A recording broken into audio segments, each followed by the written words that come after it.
నమస్తే. ప్రస్తుతం మనతో పాటు సీనియర్ జర్నలిస్ట్ దాము బాలాజీ ఉన్నారు. ఆయనతో మాట్లాడదాం. నమస్తే సార్. నో.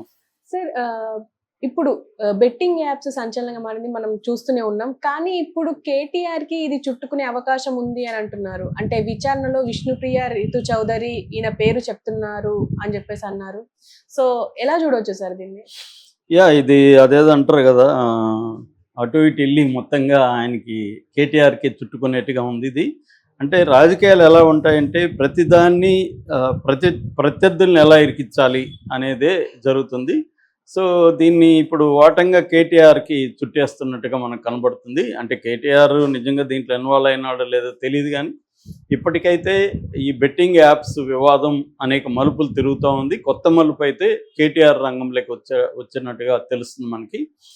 దీనికి కారణం ఏంటంటే నిన్న మొన్న విష్ణుప్రియ, రీతు చౌదరి వీళ్ళిద్దరిని ఇక్కడ పంజగుట్ట పోలీస్ స్టేషన్లో విచారణ జరిపారు. విష్ణుప్రియని దాదాపు 3 గంటల పాటు విచారణ జరిపారు. ఆమె 15 బెట్టింగ్ యాప్స్కి ప్రమోషన్స్ చేసినట్టుగా తెలిసింది. ఒక్కొక్క బెట్టింగ్ ప్రమోషన్కి 1 మినిట్ ప్రమోషన్కి ఆమె 90,000 నుంచి ₹1,00,000 వరకు తీసుకుందని చెప్తున్నారు. దాంతో ఈమెకే ఈ స్థాయి ఇచ్చుంటే పెద్దవాళ్ళకి ఇంకే స్థాయి ఇచ్చుండాలి. అంటే విజయ్ దేవరకొండ స్థాయిలో వాళ్ళకి, ప్రకాష్ రాజ్ వాళ్ళకి, లేకపోతే షారుఖ్ ఖాన్ ఇలాంటి వాళ్ళకి ఎంతో ఇచ్చుంటారు అనేది ఇప్పుడు వస్తుంది. ఎందుకంటే అది బెట్టింగ్ ఇండస్ట్రీ అనేది దాదాపు 100 బిలియన్ ఇండస్ట్రీ కాబట్టి ఖచ్చితంగా దానికే ప్రమోషన్లకే ఇస్తారు. ఎందుకంటే వాళ్ళకి పెద్ద పెట్టుబడి కంటే కూడా లాభాలు విపరీతంగా వస్తాయి. వాళ్ళకి ప్రజలు మోసపోవడం కాబట్టి వాళ్ళకి ఇంకా ప్రమోషన్ మీదనే డిపెండ్ అయింది. ఎంత బాగా ప్రమోట్ చేస్తే ప్రజలు ఎంత ఎక్కువగా మోసపోతే అంత డబ్బులు వస్తాయి. అదే కదా మోడల్ ఆఫ్ ద బిజినెస్.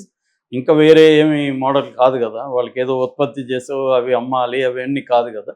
ప్రజల్ని ఎలా ఏమార్చాలనేదే వాళ్ళ బిజినెస్. కాబట్టి ప్రజల్ని ఏమార్చాలంటే ఇన్ఫ్లుయెన్సర్ని, సినిమా వాళ్ళని, క్రికెట్ వాళ్ళని, వీళ్ళు సమాజం మీద ఇన్ఫ్లుయెన్స్ చూపిస్తారు కాబట్టి వాళ్ళని పట్టుకొని వాళ్ళకి పెద్ద ఎత్తున డబ్బులు ఇచ్చి వాళ్ళు చేస్తున్నారు. అట్లాగే గవర్నమెంట్ కూడా 30 to 40%, 30% బేస్ ట్యాక్స్, దాంతో మళ్ళీ ఎడ్యుకేషనల్ స్ట్రెస్ అని, దాని ఏమంటారు హెల్త్ ట్యాక్స్ అని, ఇవన్నీ కలిపి దాదాపు 39 to 40% ట్యాక్స్ గవర్నమెంట్కి కూడా వెళ్తుంది. సో అంటే గవర్నమెంట్ కూడా దీంట్లో భాగం నిజానికి. అందుకని నేను చాలాసార్లు చెప్తుంటా, వీళ్ళను మాత్రం మనం ఏదో విలన్ లాగా చూస్తున్నాం, కానీ అసలు విలను గవర్నమెంట్ అని చెప్పాలి. ఎందుకు దేంట్లైనా ఇప్పుడు సారా విషయంగా మనల్ని సినిమా వాళ్ళని విలన్స్ లాగా చూపిస్తారు. వేయకపోతే చాలా సివియర్ అయిపోతారు. సెన్సార్ ఇవ్వరు అసలు. అక్కడ వేయాలి, సిగరెట్ తాగినా మందు తాగినా వేయాలి. ఇదే డబుల్ స్టాండర్డ్స్ అంటారు దీన్ని.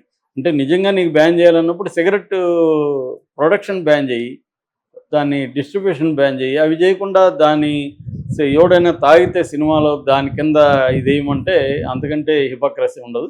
సో ఇది అన్నిట్లో ఉంటుంది. బెట్టింగ్ యాప్లతో పరిస్థితి కూడా అదే. వీటిని నిజంగా బ్యాన్ చేయదలుచుకుంటే సీరియస్గా చేయొచ్చు. అది ఇప్పుడు స్టార్ట్ అయినట్టు ఉంది. తెలంగాణలో కూడా దాదాపు ఈ సైబర్ క్రైమ్ బ్యూరో వాళ్ళు ఉన్నారు.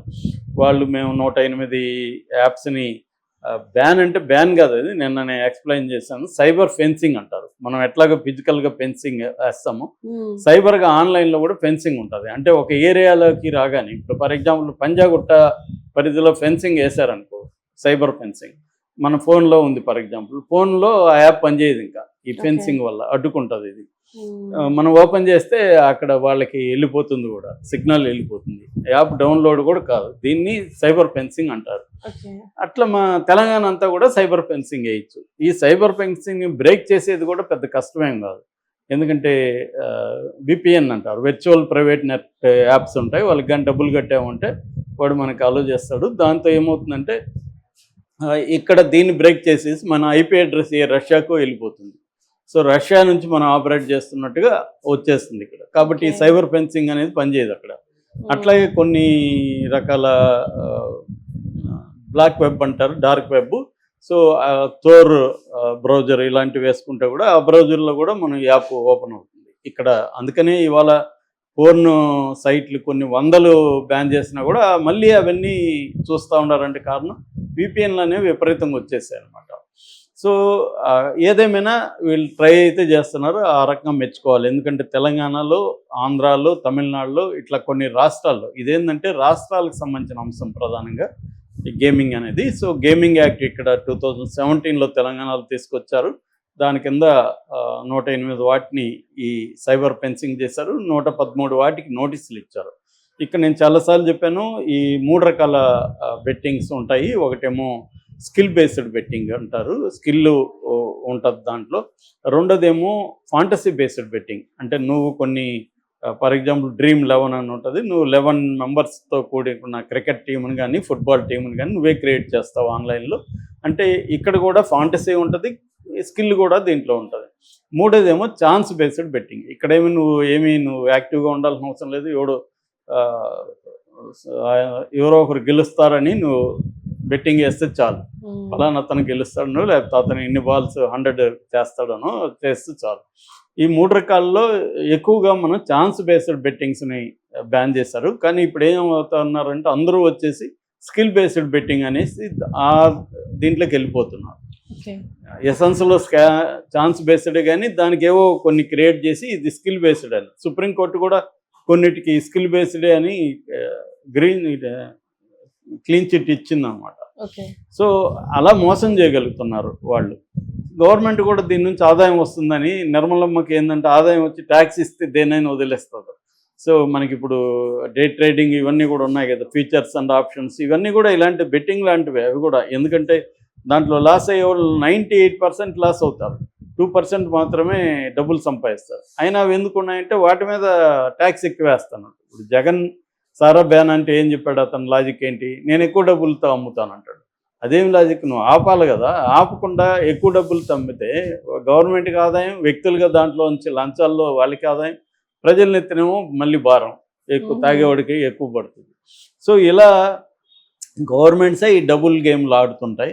ఇంకా వ్యక్తుల్ని మనం ఏమంటాం, అందుకనే షారుఖ్ ఖాన్ని ఒక ఇంటర్వ్యూలో అడిగితే సిగరెట్కి మీరు ఎందుకు ప్రమోట్ చేస్తున్నారంటే, అంటే గవర్నమెంటే డబ్బులు సంపాదించాలా, మేము సంపాదించుకోకూడదా అని అడిగాడు. అని లాజిక్ ఉంది అది. అంటే మోరల్ బర్డన్ సినిమా వాళ్ళ మీద, క్రికెట్ వాళ్ళ మీద, ఇంకొకరి మీద ఎందుకు వేయాలి, గవర్నమెంట్ ఎందుకు ఆ బర్డన్ తీసుకోకూడదు అనేది ఇక్కడ ప్రధానమైన ప్రశ్న. సో ఈ నేపథ్యంలో ఏమైందంటే వీళ్ళు ఇప్పుడు దేంట్లో అయినా కూడా మనకు నేరాల్లో చూస్తే చిన్నవాళ్ళే ఎక్కువ బలవుతుంటారు పెద్దవాళ్ళ కంటే. ఇప్పుడు విజయ్ దేవరకొండ ఇంకొకరిని పిలిపించరు, వీళ్ళని పిలిపించారు, విష్ణుప్రియ, వీళ్ళంతా ఏదో వాళ్ళ బతుకు తెరువుకు తప్ప వాళ్ళు ఏమీ కోట్లు సంపాదించే పరిస్థితి కాదు కదా. వాళ్ళ ఇన్ఫ్లుయెన్సర్లే ఎంతమంది ఉంటారు, 5 లక్షలు 10 లక్షలు ఉంటారు, అంతకంటే ఏమి మిలియన్స్ లేదా క్రోర్స్లో వాళ్ళ ఇన్ఫ్లుయెన్సర్లు ఉండే ఛాన్స్ లేదు. వాళ్ళకి వచ్చే డబ్బులు కూడా అలాగే ఉంటుంది. మామూలుగానే యూట్యూబ్ ఛానల్లో ఎవరు బతికే పరిస్థితి వాళ్ళు లేదు. అలాంటిది బయట నుంచి కమర్షియల్ యాడ్స్ వీటి మీద వాళ్ళు బతుకుతుంటారు. అది మోరల్గా తప్పే ఖచ్చితంగా, ఎందుకంటే దానివల్ల చాలామంది ఆత్మహత్యలు చేసుకుంటున్నారు. మోరల్గా తప్పే, కానీ ఇక్కడ ఎవరు మొరాలిటీని ఎవరు నిర్ణయించే హక్కు ఉంది అని నేను అడుగుతున్నాను. ఎందుకంటే గవర్నమెంట్కే లేనప్పుడు వ్యక్తులకి మొరాలిటీ లేదని ఎందుకు మనం వాళ్ళని విలన్స్ లాగా క్రియేట్ చేయడం. సరే, ఏదేమైనా వీళ్ళ మీద కేసులు పెట్టారు. ఈ కేసులు లీగల్గా నిలుస్తాయి లేదనేది పక్కన పెడితే వీళ్ళనైతే ఇప్పుడు విచారణ పేరుతో పిలిపిస్తున్నారు. ఈ క్రమంలో ఇప్పుడు ఏమైందంటే సడన్గా కేటీఆర్ పేరు నిన్నటి నుంచి వైరల్ అవుతుంది. అదేంటంటే విష్ణుప్రియ, రీతు చౌదరి అనే 2 అమ్మాయిలు, వీళ్ళ ఇన్ఫ్లుయెన్సర్లు, వీళ్ళు కేటీఆర్ పేరు చెప్పాడని. అంటే కేటీఆర్ చేయమంటేనే మేము ప్రమోట్ చేశాము, కేటీఆర్ మమ్మల్ని జన్వాడ గెస్ట్ హౌస్కి కూడా ఎవ్రీ మంత్ 2-3 సార్లు కొంతమందితో గెట్ టుగెదర్ పెట్టి పార్టీలు ఇచ్చేవాడు. అక్కడ చెప్పాడు, ఈ బెట్టింగ్ బిజినెస్లో మనోళ్ళే ఉన్నారు, మీరు ప్రమోట్ చేయండి, నేనున్నాను మీ వెనక అని చెప్పాడు. అట్లా ఎంకరేజ్ చేశారు, చెప్పారు. రెండోది వాళ్ళ అనుచరులు మా ప్రైవేట్ వీడియోలు పెట్టుకొని, మా ఫోటోలు పెట్టుకొని మమ్మల్ని బ్లాక్మెయిల్ చేశారు అని చెప్పినట్టుగా వార్తలు. ఇది ఎక్కడ అఫీషియల్గా పోలీసులు చెప్పలేదు, ఈ అమ్మాయిలు కూడా అఫీషియల్గా ఎక్కడ మాట్లాడలేదు, కానీ వార్త వైరల్ అవుతుంది. అంటే ఇక్కడ 2 విషయాలు ఉన్నాయి. ఒకటి, ఆల్రెడీ ఫోన్ ట్యాపింగ్లో కేటీఆర్ పేరు ఉంది. కేటీఆర్ సినిమా వాళ్ళ మీద ఎక్కువగా ఫోన్ ట్యాపింగ్ చేశాడు. కొంతమంది హీరోయిన్ల ఫోన్ ట్యాపింగ్లు చేసి వాళ్ళని బ్లాక్మెయిల్ చేసి తను లోపరుచుకున్నాడు అనేది ప్రధాన ఆరోపణ. సో రెండవది, వీళ్ళు ఈ చెప్పకపోయినా కాంగ్రెస్కి బీఆర్ఎస్కి మధ్య సోషల్ మీడియా వార్ జరుగుతుంది ఇప్పుడు. వీళ్ళు పెద్ద ఎత్తున బీఆర్ఎస్ కూడా సోషల్ మీడియాలో డబ్బులు పంప్ చేసి కాంగ్రెస్కి వ్యతిరేకంగా, ముఖ్యంగా రేవంత్ రెడ్డికి వ్యతిరేకంగా ప్రచారం మొదలుపెట్టారు. దానికి కౌంటర్గా కాంగ్రెస్ కూడా సోషల్ మీడియా పెట్టి వాళ్ళు కూడా ప్రచారాన్ని మొదలుపెట్టారు. ఆ ప్రచారంలో భాగంగా వీళ్ళు పేర్లు చెప్పకపోయినా వీళ్ళది వచ్చిందా, లేదు ఫోన్ ట్యాపింగ్లో భాగంగా వీళ్ళిద్దరు ఫోన్ ట్యాపింగ్లు కూడా వీళ్ళు లేకపోతే ఇంకొంతమంది ఫోన్ ట్యాపింగ్లు చేసి వాళ్ళని రకరకాలుగా వాడుకోవడానికి కేటీఆర్ ట్రై చేశాడా అనేది తేలాల్సి ఉంది. కేటీఆర్ అయితే ఇంకా స్పందించలేదు. ఆయన డీలిమిటేషన్ మీటింగ్కి చెన్నైకి వెళ్ళి వచ్చినట్టున్నాడు. దీని మీద ఆయన ఏం స్పందిస్తాడనేది చూడాలి. Okay sir, thank you.